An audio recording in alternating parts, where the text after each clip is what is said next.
ஓம் சாய்ராம், ஜெய் சாய்ராம். என் அன்பு குழந்தையே, நீ எப்பொழுதும் அமைதியாகவே இருக்கக்கூடாது. யார் உன்னை கீழே நோக்கி விழ செய்தார்களோ அவரை நோக்கி நீ மேலே எழு.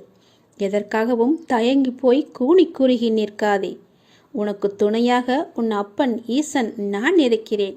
நீ கவலையின்றி தைரியமாக மேலே எழுந்து வா. நீ மேலே எழும்புவதற்கு என்னுடைய கையை தருகிறேன். என் கையை பிடித்துக்கொண்டு நீ மேலே எழுந்து வா. நீ ஒரு இடத்தில் அவமானப்படும் போது கூனி குறுகி நிற்காமல் அவதாரம் எடுத்து காட்ட வேண்டும். கீழே வீழ்கின்ற போது விஸ்வரூபமாக எழ வேண்டும். உன் மனம் புண்படுகின்ற போது எல்லாம் புன்னகை செய். அதுவே அவர்களுக்கு மிக பெரிய தண்டனையாகிவிடும். நீ அவர்களிடம் வாதாடுவதை விட்டுவிட்டு நான் அவர்கள் முன்னையில் வாழ்ந்து காட்டுவேன் என்ற சபதம் எடு. நீ அன்பிற்காக ஏங்கி தவிக்கும் ஒரு இதயத்தை எந்த நிலையிலுமே அலட்சியப்படுத்தாதே. உன்னுடைய அன்பிற்காக ஏங்கி தவிக்கும் பல பேர் இருக்கின்றனர். உன்னை உயிராய் நினைக்கும் உறவு உன்னை விட்டு போகப் போகிறது. அதனால் உன்னுடைய கோபத்தை நீ விட்டுவிடு. அலட்சியப்படுத்தாதே அவர்களை. ஏனெனில் அதனை விட இவ்வுலகில் பெரிய பாவம் எதுவுமே இல்லை. உன்னை நம்பி வந்த உறவு அது. ஒருவனிடம் தர்ம சிந்தனை இருக்கும் பொழுது அந்த தர்மமே அவன் எதிர்காலத்தை பார்த்து கொள்ளும். ஏனென்றால் ஒரு மனிதன் என்ன பிரார்த்தனை செய்தாலும், எத்தனை மந்திரங்கள் உரியேற்றினாலும், எத்தனை அபிஷேகங்கள் யாகங்கள் செய்தாலும் கூட அவனிடம் உதவும் குணம் இல்லை என்றால் இறையருளை பெற முடியாது. ஒரு மனிதன் இறையருளை பெற வேண்டுமென்றால், ஏன் இறை நம்பிக்கை இல்லாவிட்டாலும் கூட பரவாயில்லை, தர்ம குணமும் பிறருக்கு உதவும் குணமும் இருந்துவிட்டால் போதும். இவன் இறைவனை தேடி போக வேண்டியதில்லை. அந்த இறைவனை இவரை தேடி வந்து விடுவார். இவன் இல்லம் நோக்கி வந்து விடுவார். எவன் அதிக அளவு தர்மம் செய்கிறானோ அவனிடம் இறையே வந்து கையேந்தும். அந்த அளவுக்கு தானத்திற்கு அவ்வளவு ஒரு மகிமை. பக்தனே, நீ இப்போது ஏன் குழம்பி போயிருக்கிறாய்? உனக்கு என்ன வர வேண்டும்? உனக்கு ஆரோக்கியம், பொருளாதாரம், மன நிம்மதி எதுவாக இருந்தாலும் என்னிடம் கேள். நான் உனக்கு தருகிறேன். நீ யாரிடமும் போய் கையேந்த வேண்டாம். நீ கவலைப்படாதே. யாரிடமும் கையேந்தும் நிலைப்படி நான் உன்னை வைக்க மாட்டேன். உன்னுடைய எல்லா பிரச்சனைகளுமே நான் தீர்த்து விடுகிறேன். என்னை நம்பு. என்னை முழுவதுமாக நம்பு. ஒரு முறையாவது, தினமும் ஒரு முறையாவது என்னுடைய பெயரை சொல்லி என்னை கூப்பிடு. உன் குழப்பங்களுக்கு எல்லாவற்றிற்குமே நான் விடை தருகிறேன். உனக்கு என்ன வர வேண்டும் கேள். நான் உனக்கு தருகிறேன். எடுத்துக்கொள். சந்தோஷமாக வாழு. எல்லாவற்றையுமே சிவனிடம் ஒப்படைத்து விடுங்கள். ஓம் நமச்சிவாய என்ற மந்திரமே உன்னுடைய வாழ்வின் தந்திரம் என்பதை மறந்து விடாதே. முதலில் கஷ்டத்தை வெளியே சொல்லாதே. நீ காலனை தேடிச் செல்லாதே. கவலைகளை மனதில் கொள்ளாதே. கற்பத்தில் உயிரை கொள்ளாதே. கண்டதை உணவாக உண்ணாதே. கண்டவர்கள் மனதை கில்லாதே. காசுக்காக தன் மானத்தை இழக்காதே. கலங்கி யாரிடமும் நிற்காதே. கள்ளமுள்ளோரை கண்டு திரும்பாதே. கற்பனையில் மூழ்கி ஏங்காதே. கால் போன போக்கிலே போகாதே. கர்மத்தை கையில் ஏந்தாதே. காலம் கடந்து பெருமூச்சு வாங்காதே. கடவுள் மீது ஒருபோதும் பழி போடாதே. நான் சொல்வது எல்லாம் விளங்குகிறதா? உன்னுடைய கஷ்டத்தை முதலில் நீ வெளியே சொல்லக்கூடாது. காலனை தேடி செல்லக்கூடாது. தானாகவே வரட்டும் என்று விடு. கவலைகளை மனதிலேயே கொள்ளாதே. கற்பத்திலேயே ஒரு உயிரை கொல்லக்கூடாது. அது மிக பெரிய பாவம். கண்டதையும் உணவாக உண்ணாதே. உன்னுடைய வயிற்றுக்கு எது பொருந்துமோ அதை மட்டுமே உண்ணு. கண்டவர்கள் மனதை கில்லாதே. அடுத்தவர்களுடைய மனதை புண்படுத்தாதே. காசுக்காக உன்னுடைய தன்மானத்தை நீ இழக்கக்கூடாது. தன்மானம் முக்கியம்.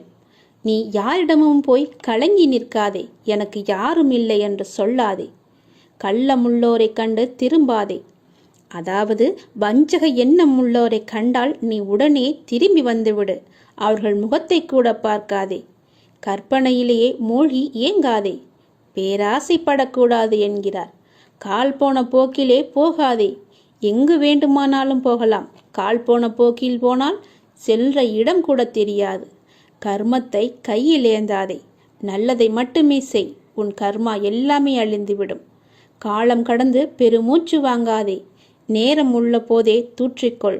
நேரம் போனால் பிறகு கிடைக்காது. நேரம் மிக அற்புதமானது, திரும்பி வராது. கடவுள் மீது ஒருபோதும் பழி போடாதே. யான் கேட்டு என் கடவுள் எனக்கு செய்யவில்லை என்று அவரை நீ திட்டாதே. அவருக்கு தெரியும் உனக்கு எப்போது எப்படி செய்ய வேண்டும் என்று கடவுளுக்கு தெரியும். அவருக்கு தெரியாமலையா நீ வந்தாய்? கடவுள் மீது ஒருபோதுமே பழி போடும் எண்ணத்தை விட்டுவிடு. அவன் அப்பா எல்லாவற்றையுமே பார்த்து கொள்வார் என்ற நம்பிக்கையோடு இரு. நீ நினைத்த செயல் விரைவிலேயே என் ஆசையுடன் நடக்கப் போகிறது. உன்னை சரியான நேரத்தில் நான் கரம் குழித்து இழுத்து வந்து விட்டேன். நீ பயப்படாதே, எல்லாமே என்னுடைய ஆசைப்படியே நடக்கும். வாழ்வில் நடைமுறையில் உள்ள சில விஷயங்களை யதார்த்தமாக நீ புரிந்து கொண்டால் இன்பத்தையும் துன்பத்தையும் சமநிலையில் ஏற்கலாம். நீ முயற்றுப்பார். என் துணையோடு எல்லாவற்றையுமே போராடிப்பார். போராட்டமே இல்லாத வாழ்க்கை இங்கு யாருக்குமே அமைவதில்லை. போராட்டத்தை சந்திக்காத எந்த உயிரும் இந்த பூமியில் வாழ முடியாது. தெரிந்து கொள். பிறந்தது முதல் இறப்பது வரை போராட்டம் இருந்து கொண்டுதான் இருக்கிறது. பிறந்த குழந்தை கூட அழுகை என்னும் சத்தம் செய்துதான் தன்னுடைய தேவைகளை பூர்த்தி செய்கிறது. போராட்டத்தில் பிறந்து போராட்டத்தில் வளர்ந்து போராட்டத்தில் மடிவதுதான் வாழ்க்கை. இன்று மனிதன் போராட்டம் இல்லாத வாழ்க்கை வாழ ஆசைப்படுகின்றான். அதைத்தான் விரும்புகின்றான். வாழ்க்கையில் தங்கள் குறிக்கோளை நிலைநிறுத்திக் கொள்ள ஒவ்வொரு மனிதனும் இவ்வுலகில் போராட வேண்டியிருக்கிறது. பூந்தோட்டத்தில் ஒவ்வொரு நாளும் புது புது மலர்கள் பூப்பதுண்டு. ஆனால் அவை நிலைப்பது இல்லை. அது நியதியும் இல்லை. அதுபோலத்தான் வாழ்க்கை என்னும் பூந்தோட்டத்தில் ஒவ்வொரு நாளும் புது புது மலர்களாக பூத்து கொண்டிருக்கிறோம். எவ்வாறு பூந்தோட்டத்தில் மலர்ந்த ஒரு பூ நிலைப்பது இல்லையோ அது போலத்தான் வாழ்க்கையும். போராட்டங்கள் இல்லாமல் வாழ்வில் எதுவுமே வெற்றி பெற முடியாது. போராட்டம் இல்லை என்றால் வாழ்க்கை உப்புச்சப்பு இல்லாமல் போய்விடும். வாழ்க்கையில் உங்களுக்கு அழுவதற்கு 100 காரணங்கள் இருந்தாலும் சிரிப்பதற்கு என்னிடம் 1000 காரணங்கள் இருக்கிறது என்று வாழ்ந்து காட்டு. சரியான நேர்மையான வாழ்க்கை பயணப்பாதை முட்கள் நிறைந்த கரடுமுரடான பாதைத்தான்.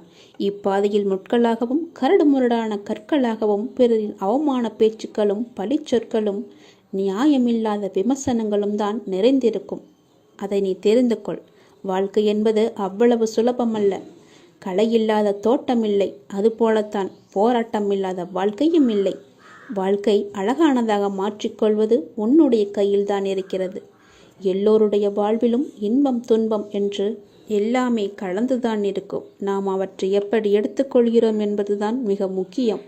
ஆசையை குறைத்து கொள்ள வேண்டும். மனநிறைவு இருந்தாலே போதும். உன்னுடைய வாழ்வில் மகிழ்ச்சி தானாக நிலைத்து நிற்கும். போராட்டம் இருந்தாலும் கூட யாரும் வாழ்க்கையை வெறுப்பதில்லை. போராட்டங்களை எல்லாம் ஏற்றுக்கொள்ளவும் நமக்கு ஏற்றதாக மாற்றிக்கொள்ளவும் பழகினாலே போதும். வாழ்க்கை பூந்தோட்டமாக மாறிவிடும். உங்களின் வாழ்வில் நல்லது நடக்க வேண்டுமென்றால் நான் சொல்வதை பின்பற்றுங்கள். நீங்கள் எப்படிப்பட்ட பாதையில் பயணம் செய்தாலும் உங்கள் நற்சிந்தனையாலும் நற்செயல்களாலும் மலரும் புதிய பயனுள்ள மலர்களால் பாதையை நிரப்புங்கள். உங்கள் வாழ்வு இனிதாக அமையும். நீங்கள் வாழ வாருங்கள். என்னுடைய ஆசையுடன் நீங்கள் போராட்டத்தில் குதிக்க தயாராக இருங்கள். என் துணை உனக்கு உண்டு. வாழும் ஒவ்வொரு நிமிடமும் இறை சிந்தனையுடன் இருங்கள். இறை சிந்தனை உள்ள பொழுது விழிப்புணர்வுடன் ஒவ்வொரு செயலையுமே நன்றாக துல்லியமாக எந்த குறையும் இல்லாமல் செய்ய முடியும். விழிப்புணர்வுடன் நீங்கள் செய்யும் எந்த செயலும் தவறாவதற்கு வாய்ப்பே கிடையாது. விழிப்புணர்வுடன் செய்யும் செயல்கள் நிச்சயம் ஒரு நாள் வெற்றியை தரும். உங்களுக்கு கிடைக்கும் வெற்றிக்கும் தோல்விக்கும் நிச்சயமாக ஒரு காரணம் இருக்கும். இரண்டையும் ஒன்றாக எடுத்துக்கொள்ள நீங்கள் முயற்சி செய்யுங்கள். வெற்றிக்காக மட்டும் செயல்களை செய்யக்கூடாது. ஒவ்வொரு செயலையும் இறைவனுக்காக நீங்கள் செய்யுங்கள். உங்களை படைத்த கடவுளுக்காக செய்யுங்கள். எந்த ஒரு எதிர்பலனையும் பார்க்காமல் எதிர்பாராமல் எதிர்பார்ப்புகள் இன்றி நீங்கள் செய்யும் ஒவ்வொரு செயலுமே அந்த இறைவனை போய் சேரும். உங்களுடைய புண்ணிய கணக்கில் சேரும். அதற்கு நிச்சயமாக பல மடங்கு பலன்கள் உங்களை தேடி தானாக வந்து சேரும். ஒவ்வொரு நாளின் முடிவிலும் நீங்கள் இறைவனுக்கு நன்றி சொல்ல பழகுங்கள். கண்டிப்பாக அன்றைய நாளில் நன்றி சொல்வதற்கு என்று ஏதேனும் ஒன்று நடந்திருக்கும். அதை நினைத்து இறைவனுக்கு நீங்கள் நன்றி சொல்லுங்கள். விடியும் பொழுது இறைவனின் ஆசியுடன் தொடங்குங்கள். முடியும் இரவும், அதாவது அன்றைய நாளின் முடிவும் இரவும் நன்றி சொல்லி உறங்குங்கள். மறுநாள் காலை உங்களுக்கு நல்ல நாளாகவே அமையும். இன்று எங்களுக்கு அமைத்து கொடுத்ததற்கு மிகவும் நன்றி இறைவா என்று இறைவனுக்கு நீங்கள் நன்றி சொல்லுங்கள். ஒவ்வொரு நாளின் தொடக்கத்திலும் இறைவன் மீது முழு நம்பிக்கையுடன் நீங்கள் தொடங்கி பாருங்கள். உங்கள் வாழ்வு எப்படி இருக்கிறது, அன்றைய நாள் எப்படி அமைந்திருக்கிறது என்று தானாகவே தெரிய வரும். எழுந்திருக்கும் பொழுது சட்டென்று எழுந்திருக்காமல் இறைவனின் பெயரை சொல்லிவிட்டு எழுந்திருங்கள். நன்றாகவே இருக்கும். ஒரு நிமிடம் சுதாரித்து கொண்டு பிறகு ஏந்திரியுங்கள். அப்பாவின் பெயரை சொல்லி எழுந்திரியுங்கள்.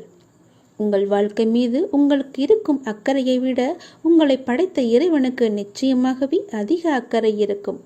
நம்புங்கள், நன்றாக நீங்கள் வாழ்வீர்கள். இதனை உணர்ந்தால் இறைபலமும் மனோபலமும் உங்களிடம் அதிகரிக்கும் தானாகவே. இறைவனின் அருளும் ஆசியும் உங்களிடம் நிறைந்திருக்கும் முழுவதுமாகவே. எப்போதும் இறைவனின் அருளோடும் ஆசியோடும் நாம் தொடங்கும் நாள் வெற்றி நாளாகவே நமக்கு அமையும். இறைவனுக்கு நன்றி சொல்ல மட்டும் நீங்கள் மறந்து விடாதீர்கள். இறைவனின் நாமத்தை ஜெபித்து கொண்டே இருங்கள். சோகம் என்னும் பறவை உங்கள் தலைக்கு மேல் பறப்பதை தடுக்க முடியாது. ஆனால் தலைக்கு மேல் கூடு கட்டுவதை தவிர்க்கலாம் தானே? யாரும் உன்னை குறை கூறினால் அது உண்மையாயின் திரித்துக்கொள், பொய்யாயின் அதை நகைத்துவிடு. வீழ்வது வெட்கமல்ல, ஆனால் வீழ்ந்து கிடப்பதுதான் வெட்கம். புரிகிறதா? வீழ்ந்து கிடப்பதுதான் வெட்கம். வீழ்ந்தால் உடனே எழுந்துவிடு. நீ நகைத்து அவர்களுக்கு முன் நகைத்துப்பார், அவர்களே தலை தெறிக்க ஓடிவிடுவார்கள். பேருந்து பயணத்தில் நடத்துனர் கொடுக்க வேண்டிய மீது சில்லறைக்காக முழு பயணத்தையும் நாம் ரசிக்க மறக்கிறோம். அப்படிதான் வாழ்க்கையிலும் சில சில்லறை பிரச்சனைக்காக முழு வாழ்க்கையுமே நாம் ரசித்து வாழ மறந்து விடுகிறோம். ஆகவே விழிப்புணர்வுடன் எது வாழ்விற்கு உகந்தது, எது உகந்ததல்ல என்பதில் கவனத்துடன் இருந்தால் இலக்கை நோக்கி அடைவது மிக மிக எளிது.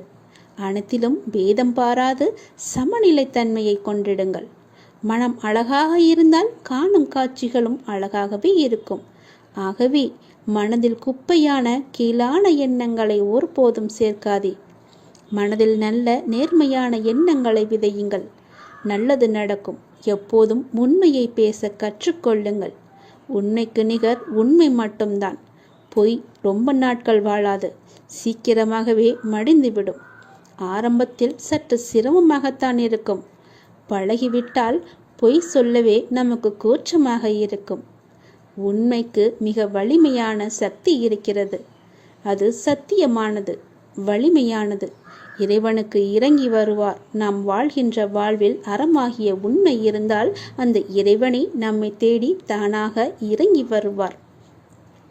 வாழ்கின்ற வாழ்வில் அறமாகிய உண்மை இருந்தால், அறமாகிய உண்மை இருந்தால் மட்டுமே இறைவன் நம்முடன் கலந்து விடுவார். ஆகவே உண்மை, நேர்மை, சத்தியத்தை எல்லாம் கடைபிடித்து வாழுங்கள். நீங்கள் வாழ்வதில் உயர்வது சென்னம். உங்கள் வாழ்வை யாராலுமே எதுவுமே செய்ய முடியாது. உண்மைக்கு அழிவே கிடையாது. அதை முதலில் தெரிந்து கொள்ளுங்கள். உண்மை சொல்லுவதால் என்ன ஆகிவிடப் போகிறது? ஒரு பொய்யை சொல்லி காலம் முழுவதும் குற்ற உணர்ச்சியுடன் இருப்பதற்கு பதிலாக ஒரு உண்மையை சொல்லி நிம்மதியாக வாழ்ந்து விடலாம். அந்த உண்மைக்கு அவ்வளவு நிம்மதியை தரும் சக்தி இருக்கிறது. அதை நீ மறந்து விடாதே. பொய்யை சொல்லி இன்று தப்பித்து விடலாம். நாளை நிச்சயமாகவே காலம் காட்டிக் கொடுக்கும். அதனால் உண்மையாகவே இருங்கள். நாக்கில் வருவது எப்போதுமே உண்மையான பேச்சாக மட்டுமே இருக்கட்டும். நான் உங்களிடம் வருகிறேன். ஒருவர் தனது இறை பக்தியில் முழுமையும் வலிமையும் அடைந்த பின்னர் அவருக்கு பக்தியானது முத்திவிட்டது என கூறுவதும் வழமையே. எனவே முழுமை முதிர்ச்சியடைந்த நிலையே முத்தி, முக்தி என்று சொல்வார்கள். முதிர்ந்த பழம் முதிர்ந்துவிடும், முதிர்ந்த உயிர் இறந்துவிடும். எடுத்த காரியத்தை நீ பாதியில் விடாதே. செய்வதை திருந்தச் செய் என்ற உபதேசம் அனைவருக்குமே பொருந்தும். குருவை அடைந்து மரியாதையுடன் கற்றுக்கொள்.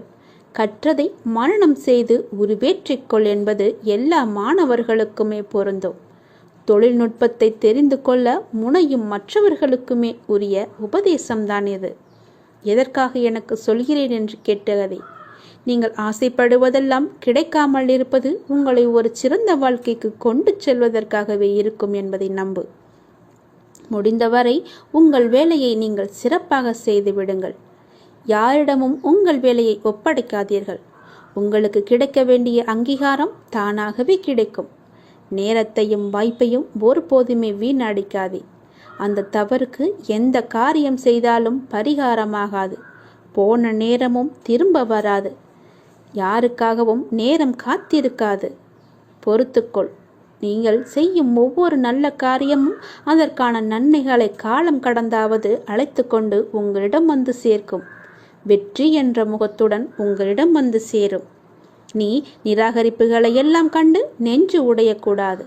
உன்னை யாராவது தூக்கி எறிகிறார்கள் என்றால் இறைவன் உன்னை மேலே தூக்கி விடுகிறான் என்று அர்த்தம்.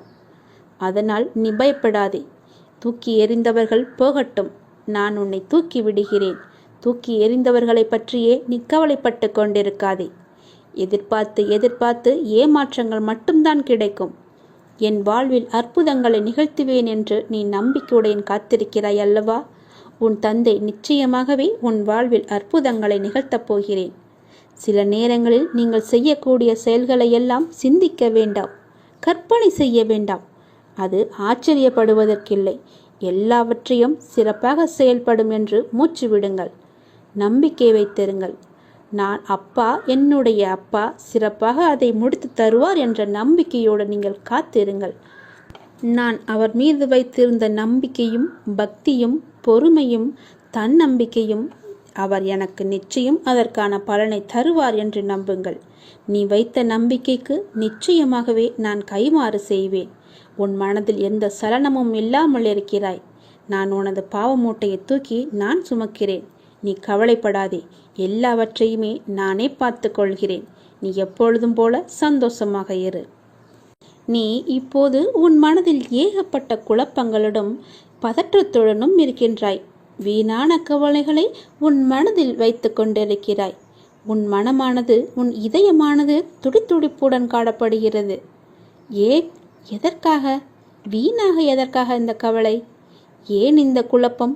எதற்காக இந்த பதற்றம்? ஏன் இந்த துடித்துடிப்பு? நீ முதலில் அனைத்தையுமே விட்டுவிடு. உன் வேலைகளை பார்த்து கொண்டிரு. போகிற போக்கிலேயே போய்கொண்டிரு. எதையும் நீ தூக்கி சுமந்து கொண்டிருக்காதே. அதை முதலில் மறப்பதற்கு என்ன செய்ய வேண்டுமோ அதை செய். உன்னுடைய மனம் அதிலேயே லயித்து இல்லாமல் வேறு பக்கம் திருப்பு. அப்போதுதான் அவற்றை பற்றி எண்ணம் உன் மனதில் இழுக்காமல் இருக்கும். நான் உனக்காக அவதரித்தவன். நான் இருக்கும்போது எதற்காக நீ கவலைப்படுகிறாய்? உன்னை நல்லபடியாக உயர்த்த உனக்காக பாடுபட்டு கொண்டு நான் இங்கே இருக்கிறேன். தயவு செய்து நான் உன்னுடன் இருப்பதை நீ உணர்ந்து கொள். நான் வருவதற்கு முன்பும் வந்ததற்கு பிறகும் நடந்து கொண்டிருப்பதை நீ உணர்ந்து கொள். நான் வருவதற்கு முன்பு என்ன செய்து கொண்டிருந்தாய், நான் வந்த பிறகு எப்படியெல்லாம் உன்னுடைய பிரச்சனைகள் தீர்ந்தன என்று கொஞ்சம் திரும்பிப்பார். உன்னை எப்படி நான் கைவிடுவேன் என்று ஒரு நொடியில் நீ நினைத்து விட்டாய்? உன் அப்பா உன்னை பார்த்து கொள்ள மாட்டேனா? உன்னை அவ்வளோ சீக்கிரம் விட்டு விடுவேன் என்று நினைக்கிறாயா? உன்னை அனைத்து திசைகளிலிருந்தும் பாதுகாத்து கொண்டிருக்கிறேன்.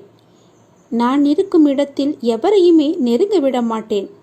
நான் உனக்குள்ளே நீக்கமர நிறைந்திருக்கிறேன். என் கண் பார்வை உன் மீது விழுந்து கொண்டிருக்கும் போது எந்த கெடுதலும் வந்து உன்னை துன்புறுத்திவிட முடியாது. தெரிந்து கொள். எந்த துன்பமும் உன் அருகில் கூட வர பயப்படும். நான் இருக்கிறேன். நீ பயப்படாதே. உனக்கு வரும் பிரச்சனைகள் எல்லாமே சிறு சிறு வகைதான். பயப்படாதே. பெரிதாக ஒன்றையும் நான் கொடுக்க மாட்டேன். கொஞ்சமாவது உனக்கு பக்குவம் வேண்டும் என்பதற்காகத்தான் இதையெல்லாம் கொடுத்தேன். சின்ன பிரச்சனையை பெரிதாக பார்க்காதே. மனதில் போட்டு குழப்பத்தை ஏற்படுத்தாதே. உன்னை நீயே பதற்றப்பட வைக்காதே. வீணான கவலைப்பட்டு உன் உடம்பை நீ வீணடிக்காதே. உன் இதயம் சீராக துடிக்க வேண்டும். அப்பொழுதுதான் நீயும் நன்றாக இருப்பாய். எப்படி என் வேண்டுகோள்கள் அனைத்தையும் இப்படி நிறைவேறியது என விரைவிலேயே நீ ஆச்சரியப்பட போடுகிறாய். கவலைப்படாதே குழந்தையே. என் கண்ணிலிருந்து வரும் அருள் கதிரால் நீ பாதுகாக்கப்படுகிறாய். அதனால் நீ கவலையை விடு. என்னுடைய கண்ணின் ஒளி உன் மீது இருக்கிறது. என் பார்வை முழுவதுமாகவே உன் மீது மட்டும்தான் இருக்கிறது. என்னை மீறி எதுவுமே உனக்கு நடக்காது. பயப்படாமல் தைரியமாக இரு. சந்தோஷமாகவே வைத்துக்கொள்.